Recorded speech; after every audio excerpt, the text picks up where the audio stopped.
முக்கியமான ஒரு கிரிமினலாக பல தேசங்களால் குற்றம் சுமத்தப்பட்டு சில கொலைகளும் சில திருட்டுகளும் செய்த ஒரு ஓவியர் தான் அவர். அவரை பற்றின அவர் வரைந்த கிறிஸ்துவை பற்றின 3 முக்கியமான ஓவியங்களை முன்வைத்து ஒரு சின்ன அறிமுகத்தை கொடுத்துட்டு அதிலிருந்து இந்த ஒளியின் கைகள் புத்தகத்தை பற்றி என்னுடைய உரையை நிகழ்த்தலான்னு இருக்கிறேன். கரவாஜியோட கடைசி ஓவியம், அதாவது கிட்டத்தட்ட அவருடைய வாழ்க்கையோட கடைசி காலகட்டத்தில் வரையப்பட்ட ஓவியம் தான் the nativity of Saint Francis and Saint Lawrence அப்படின்ற ஒரு ஓவியம். கிறிஸ்துவோடைய பிறப்பை பற்றி வரையப்பட்ட மிக முக்கியமான ஓவியங்களில் ஒன்று. கரவாஜியோடைய காலகட்டம் வந்து பார்த்திங்கன்னா ஒரு 1600களில் இருந்திருக்கும். இப்போதுலேருந்து ஒரு 400-420 வருடங்களுக்கு முன்னாடி. அப்போ கிறிஸ்துவோட பிறப்பை பற்றி வரையப்பட்ட ஓவியங்கள் அவருக்கு முன்னாடி அவருடைய வாழக்கூடிய காலத்தில் கிட்டத்தட்ட 1600 ஆண்டுகளுக்கு முன்னாடி இருந்து கிறிஸ்துவோடைய பிறப்பை பற்றி பல கட்டத்தில் பல விதமான ஓவியங்கள் வரையப்பட்டிருக்கு. ஆனால் கரவாஜியோ வந்து இந்த ஓவியத்தை எப்படி வரைகிறாரு அப்படின்றது தான் ரொம்ப முக்கியமான விஷயம். இதோட கம்போசிஷன் வந்து ரொம்ப பியூட்டிஃபுல்லான கம்போசிஷன். இதில் வந்து ஒரு கணவன் மனைவி, பொதுவாக கிறிஸ்துவோடைய பிறப்புடைய ஓவியம் நம்ம பார்த்தா ஒரு ஆட்டுக்கொட்டகையில் ஒரு வைக்கல் பதரில் ஒரு குழந்தை இருக்கும். 2 கணவனும் மனைவியும் சேர்ந்து அந்த குழந்தை ஒளி பொருந்திய அந்த குழந்தையை பார்ப்பாங்க.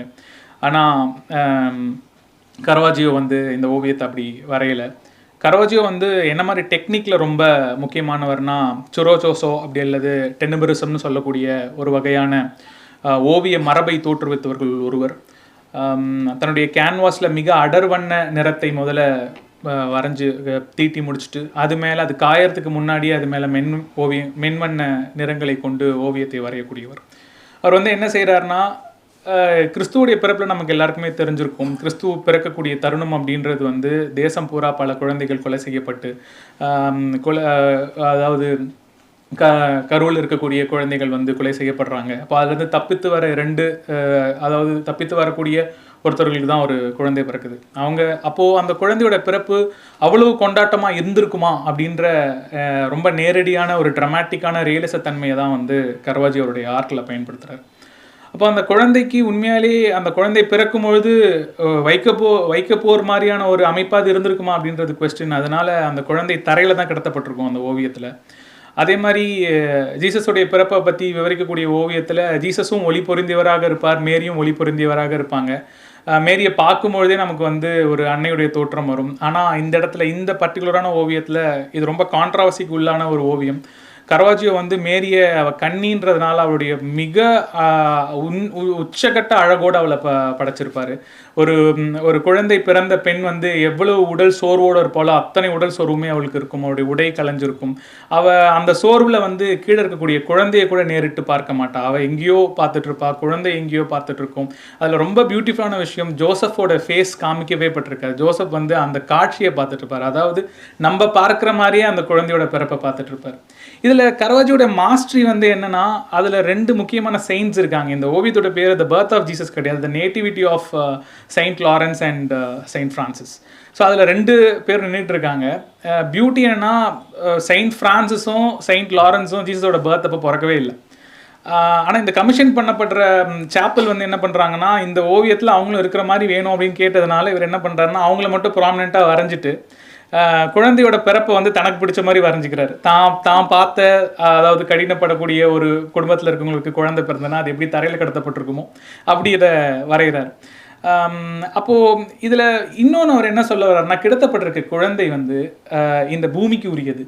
அதே மாதிரி அதோடைய பிறப்புன்றது அன்னைக்கு அது பிறந்தப்போ இருக்கிறவங்களுக்கான நல்லதை மட்டுமே செய்ய போகிறதில்ல, அது காலத்தை தாண்டி பிறக்க போகிறவங்களுக்கும் நன்மையை கொண்டு வரப்போகின்ற ஒரு தேவகுமாரன் அப்படின்றத நிரூபிக்கிறதுக்காக அந்த காலகட்டத்தில் இல்லாத 2 பேரையுமே அந்த ஓவியத்தில் அவர் வரைஞ்சிருப்பார். இது வரைக்கும் ஜீசஸ் கிரைஸ்ட்டை பற்றி வரையப்பட்ட ஓவியங்களில் ஜீசஸ் கிரைஸ்ட் வந்து மிக ஒளி பொருந்தியவராக அவர் சுற்றி ஒரு ஒளிவட்டம் இருக்கும். ஆனால் இந்த பர்டிகுலரான ஓவியத்தில் முழு ஒளியுமே அந்த கம்போசிஷனில் இருக்கக்கூடிய எந்த கேரக்டர் மேலேயும் விழாமல் ஒட்டு மொத்தமாக மரியம் மேலே தான் விழுந்திருக்கும். அது வந்து மிகப்பெரிய இந்த ஓவியத்துடைய மிகப்பெரிய ஒரு வெற்றியாக பார்க்குறேன். ஆனால் உலகம் பூரா அதனால தான் இந்த ஓவியம் மிகப்பெரிய கான்ட்ராவர்சிக்கு உருவாச்சு. இன்றைக்கி வரைக்கும் இந்த ஓவியம் திருடப்பட்ட 60 ஆண்டுகளாவது இன்றைக்கி வரைக்கும் கிடைக்கல இந்த ஓவியம். இது வந்து அவருடைய பிறப்பை பற்றி வரையப்பட்ட ஓவியங்களில் கரவாஜியோ வரைந்த மிக முக்கியமான ஓவியங்களில் ஒன்று. ரெண்டாவது த கால் ஆஃப் செயின்ட் மேத்யூ அப்படின்ற ஒரு ஓவியம்.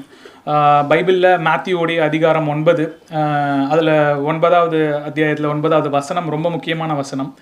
அவர் ஆயத்துறையில் இருக்கக்கூடிய ஒரு மனிதனை கண்டு கொண்டார், அவனை பின்தொடர்ந்து வருமாறு அழைத்தார், அவனும் பின்தொடர்ந்து சென்றான் அப்படின்றது தான் வசனம். இந்த வசனத்தை படித்தவங்க, அதாவது 1600 ஆண்டுகளாக கரவாஜியோக்கு முன்னாடி வரைக்கும் படித்தவங்க வந்து கேப்பே இல்லாமல் தான் படிச்சிருக்காங்க. அதாவது கடவுள் போய் ஒருத்தனை கூப்பிட்றாரு, அவன் எந்த கொஷினும் கேட்காம கிளம்பி போயிடுறான் அப்படின்றது தான் அதோடைய அர்த்தம். ஆனால் கரவாஜியோக்கு இந்த ஓவியத்தை வரையும் பொழுது ஒருவேளை கடவுள் வந்து கூப்பிட்டப்போ மேத்யூ எப்படி ரெஸ்பாண்ட் பண்ணியிருப்பாருன்றது தான் அவருக்கு தோணுது. அந்த இடத்துல ஒரு கேப் விடுறாரு, அந்த அதிகாரத்தில் இருக்கக்கூடிய வசனத்தில் ஒரு கேப் விடுறாரு. அவர் கூப்பிட்றாரு சரி, அப்புறம் அவனும் போகிறான் சரி, ஆனால் இடையில் ஒரு கேப் இருக்குல்ல, அப்போ அங்கே என்ன நடந்ததுன்றது தான் இந்த முக்கியமான ஓவியம். இதுவும் சுரோரோசோ டெக்னிக்கில் டெனபிரிசமில் ரொம்ப முக்கியமான ஓவியம். இதில் வந்து ரொம்ப குறைவான ஒளி மட்டும்தான் பயன்படுத்தப்பட்டிருக்கும். இந்த ஓவியத்தை முதல் முறையாக பார்க்குறவங்களுக்கு வந்து அந்த ஓவியத்துக்குள்ளே கிறிஸ்து எங்கே இருக்காருன்னே தெரியாது. என்ன நடக்குதுன்னா, என்னுடைய வலது கை பக்கம் வந்து பார்த்திங்கன்னா ஒரு டேபிளில் ஒரு 3 பேர் உட்காந்துருக்காங்க. என்னோட இடது கை பக்கத்துலேருந்து 2 பேர் ஒரு அறைக்குள்ளே நுழையிறாங்க. அதிலேருந்து வர ஒருத்தர் வந்து இந்த மேஜையில் உட்காந்துருக்கிறவரை நோக்கி கை நீட்டுறாரு. இந்த மேஜையில் உட்காந்துருக்கிறவர் நானா அப்படின்னு கேட்குறாரு. இதில் நானா அப்படின்னு கேட்குறவர் வந்து மேத்யூ, கை நீட்டுறவர் வந்து யாருன்னு பார்த்தீங்கன்னா ஜீசஸ் கிரைஸ்ட். அப்போது இதில் பியூட்டி என்னென்னா, இப்போ எனக்கு தோணிகிட்டே இருந்துச்சு, அப்போ நம்ம இன்றைக்கி ஒரு துணி கடையில் நிற்கிற ஒருத்தவங்களை போய் கடவுள் என்னுடன் தொடர்ந்து வா அப்படின்னு சொன்னால் நம்ம ஃபஸ்ட்டு என்னையா கூப்பிடுறீங்க அப்படின்னு கேட்போம். அதே தான், அந்த அளவுக்கு ட்ராமாட்டிக் ரியலிசத்தோடு தான் வந்து கரவாஜியோ இந்த பெயிண்டிங்கை ஹேண்டில் பண்ணியிருக்காரு. இதுவும் கிறிஸ்டியன் வேர்ல்டில் மிகப்பெரிய டிஸ்டர்பன்ஸை உண்டாக்குன ஒரு ஓவியம். இதில் எனக்கு ரொம்ப பிடிச்ச ஒரு விஷயம் இதில் வந்து என்னென்னா, கரவாஜியோட மாஸ்டரின்னு நான் நினைக்கக்கூடிய விஷயம் வந்து ஜீசஸ் கிரைஸ்டோடைய எந்த உடல் பகுதியிலுமே ஒளி விழுந்திருக்காது. ஆனால் ஒளி வந்து யாரை பின்தொடர்ந்து வந்திருக்கும்னா ஜீசஸ் கிரைஸ்டை பின்தொடர்ந்து வந்திருக்கும். தேவனை பின்தொடரக்கூடிய ஒளியாகத்தான் அது இருக்கும். தேவன் வந்து மத்தாயுவை கை நீட்டும் போது மத்தாயுவோட முகத்தில் அந்த ஒளி போய் விழும். அதாவது தேவன் யாரை கை காண்பிக்கிறாரோ அவர் முகத்தில் தான் போய் ஒளி விழும் அப்படின்னு சொல்லக்கூடிய ஒரு இடமா தான் கரவாஜியோட அந்த மாஸ்டரி இருந்திருக்கும். அவருடைய 3வது முக்கியமான ஓவியம் த டேக்கிங் ஆஃப் ஜீசஸ் கிரைஸ்ட் ரொம்ப டிஸ்டர்ப் பண்ண என்ன ஓவியம். அதாவது பல நாட்கள் என்னுடைய கனவுல வந்திருக்கக்கூடிய ஒரு ஓவியங்களில் ஒன்று. மார்க் அப்படின்ற அதிகாரத்தில் 14வது அதிகாரத்தில் ஒரு 45வது ஒரு வசனம் ஒன்று இருக்குது. ராபி என்று அழைத்து அவன் கன்னத்தில் முத்தமிட்டான் அப்படின்றது தான் அந்த வசனம். பொதுவாக ஜீசஸோடைய க்ரூசிஃபிகேஷன் நடக்க போகிற முன்னாடி அவருடைய அரெஸ்ட் வந்து ரொம்ப முக்கியமான ஒரு இடம். அன்றைக்கி இரவு வந்து அவருடைய முதன்மை சீடர்களுடைய அவர் ஒரு பூங்காவில் உட்காந்து பிரார்த்தனை செஞ்சுக்கிட்டு இருப்பார். அப்போ வந்து முதல் வாட்டி போய் அவருடைய தோழர்களை பார்ப்பாரு, அவங்க தூங்கிட்டு இருப்பாங்க பிரார்த்தனை செய்யாமல். 2வது வாட்டி போய் பார்ப்பாரு, அப்பவும் தூங்கிட்டு இருப்பாங்க. 3வது வாட்டி போய் பார்ப்பாரு, அப்பவும் தூங்கிட்டு இருப்பாங்க. ஆனால் அப்போ அவங்களை எழுப்பி சொல்லுவார், நீங்கள் தூங்கி கொண்டிருந்த நேரம் போதும், நான் செல்ல வேண்டிய நேரம் வந்துருச்சு அப்படின்னு சொல்லிட்டு என்னுடைய முதன்மை சீடன் ஒருவனாலே நான் காட்டி கொடுக்கப்படுவேன்னு சொல்லுவார். அவர் சொல்லி முடிக்கும் பொழுதே அந்த பூங்காக்குள்ளே வந்து ஒருவன் வருவான். அவன் பின்னாடி வந்து ரோமானிய படையுமே வரும். அவன் என்ன சொல்லியிருப்பான் அங்கன்னா, இந்த கூட்டத்தில் இருக்கிற ஒருத்தனோட யாருக்கு நான் முத்தம் கொடுக்குறனோ அவனை தான் நீங்கள் சிறைப்பிடிக்கணும் அப்படின்னு சொல்லுவான். இது முழுக்க ஒரு இரவிலே நடக்கக்கூடிய காட்சி. இதுதான் அந்த ஜீசஸ் கிரைஸ்ட் வந்து அரெஸ்ட் ஆகிறதுக்கு முன்னாடி நடக்கக்கூடிய ஒரு விஷயம். இதை வந்து ஓவியமாக கரவாஜியோ வந்து வரைஞ்சிருக்காரு. இதுக்கு நேரடியாக இவரோட வாழ்ந்த காலகட்டத்திலே இதுக்கான ஓவியம் வரையப்பட்டிருக்கு. இதுக்கு நான் சொன்ன மாதிரி அவருக்கு 1600 ஆண்டுகளுக்கு முன்னாடி இந்த ஓவியம் வரையப்பட்டிருக்கு. ஆனால் இந்த இடத்துல கரவாஜியோடைய தனித்துவம், உன்னதம் அப்படின்றது வந்து என்னை பயங்கரமாக டிஸ்டர்ப் பண்ணக்கூடிய ஒரு இடம் இருக்குது. மொத்தமே 7 கேரக்டர் மட்டுமே நிறைஞ்ச இந்த ஓவியம். இதில் வந்து இது இரவில் நடக்கக்கூடிய காட்சி அப்படின்னு சொல்கிறதுக்காக அவர் இதுக்கு முன்னாடி வரையப்பட்ட ஓவியங்களில், இவருக்கு பேரலாக இருந்தவங்க வரையப்பட்ட ஓவியங்களில் இது பூங்கான்னு சொல்கிறதுக்காக அங்கே நீர்வீழ்ச்சி இருக்குது, பூந்தோட்டம் இருக்குது, இரவில் நிலவின் வெளிச்சம் இருக்குது. இந்த இடத்துல வந்து கரவாஜியோ முழுக்க இது ஒரு இருளில் வரையப்பட்ட ஓவியமாக தான் முதல்ல வரைகிறாரு. ஆனால் இது இரவில் நடக்கக்கூடிய ஓவியம்னு சொல்கிறதுக்கு ஒரே ஒரு விஷயம் இருக்குது, அங்கே ஒரு நில ஒளி இருக்குது. ஆனால் நேரடியாக நிலவை வந்து அந்த ஓவியத்தில் அவர் பயன்படுத்தலை. நிலவோடைய ஒளி வந்து ரோமானிய சோல்ஜருடைய உடையில் வந்து பட்டு வரும். அப்போ தான் அது இது இரவில் நடக்கக்கூடிய காட்சி அப்படின்னு நமக்கு தெரியும். ஆனால் இந்த 7 பேர் இருக்கக்கூடிய இந்த கம்போசிஷனில் எனக்கு ரொம்ப டிஸ்டர்ப் பண்ணக்கூடிய ஒரு விஷயம் வந்து, இதுக்கு முன்னாடி வரையப்பட்ட ஓவியத்தில் ஜீசஸ் கிரைஸ்டுக்கு தெரியும் தன்னை வந்து ஒருத்தன் காட்டி கொடுக்க போகிறான் அப்படின்னு சொல்லி. அப்போது அவன் வந்து ஜீசஸ் கிரைஸ்ட் வந்து யூதாஸ் கிட்ட இருந்து தன்னுடைய முத்தத்தை வாங்கி கொள்ளும் போது ஒரு மிகப்பெரிய உன்னதமான வீரனை போல அதை ஏற்றுக்கொள்ளக்கூடிய பக்குவத்தோடு தான் இருப்பார். அதுக்கு முத்தம் கொடுக்க போகிற யூதாஸ் வந்து மிக கடுமையானவனாகவும் தவறிழைக்கக்கூடியவனாகவும் தான் அங்கே இருப்பான். ஆனால் கரவாஜியோ இந்த ஓவியத்தை அப்படி வரையவே இல்லை.